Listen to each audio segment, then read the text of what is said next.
Hello, Radhe Radhe. এই যে গোপুসোনাকে আজকে কি সুন্দর লাগছে দেখতে, দেখো। গোপুসোনা সকালবেলার সেবা নিয়ে এখন বসে আছে।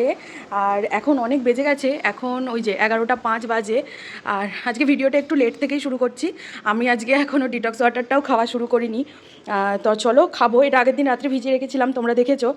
আর মা কী রান্নাবান্না করছে আজকে তোমাদের আগে দেখিয়ে দিই। মা আজকে কী রান্না হচ্ছে বলো। কি হলো, এমন খাচ্ছে, খেতে গিয়ে পড়ে গেছে।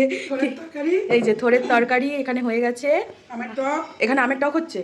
এই যে এখানে হচ্ছে ভাত আর বেগুন ভাজা মাছের ঝাল হবে। দাঁড়াও চিয়া সিডসটা বার করি, আগের দিন রাতে ভিজিয়ে রেখেছিলাম। এই যে দেখো, জল কম হয়েছে বলে এরকম হয়ে গেছে।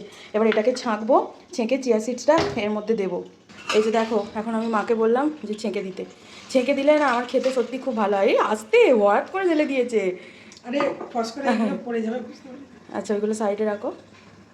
আমি কিন্তু ওই যেগুলো মানে ভেজিটেবলসগুলো না, আমি ওইগুলো একদম খেতে পারি না, ওর জন্য আমাকে ফেলে দিতে হয়। এর যা গুণাগুণ সব বেরিয়েই যায়। দাঁড়াও মা, এক মিনিট দাঁড়াও, বিটটাকে একটা দেখাও। এই যে দেখো, এই বিটটাকে দেখলে তোমরা বুঝতে পারবে, মানে বিটের যে যা কিছু সব বেরিয়ে গেছে। এটা আর মানে খেয়েও কোনো লাভ নেই, এর যা কিছু সব বেরিয়ে গেছে। এর জন্যই আর কি রাত্রে ভিজিয়ে রাখার কারণ হচ্ছে এই কারণেই। এই যেটা হয়ে গেল, এইবার আমি এই জলটা এর মধ্যে ঢেলে দেবো। দাঁড়াও, না আমি ঢেলে দিচ্ছি, পারবো।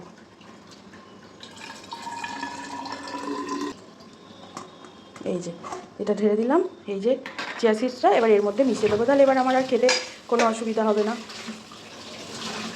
হয়ে গেল। তো চলো এবার এটা একটু একটু করে সিপ করে খেয়ে নেবো।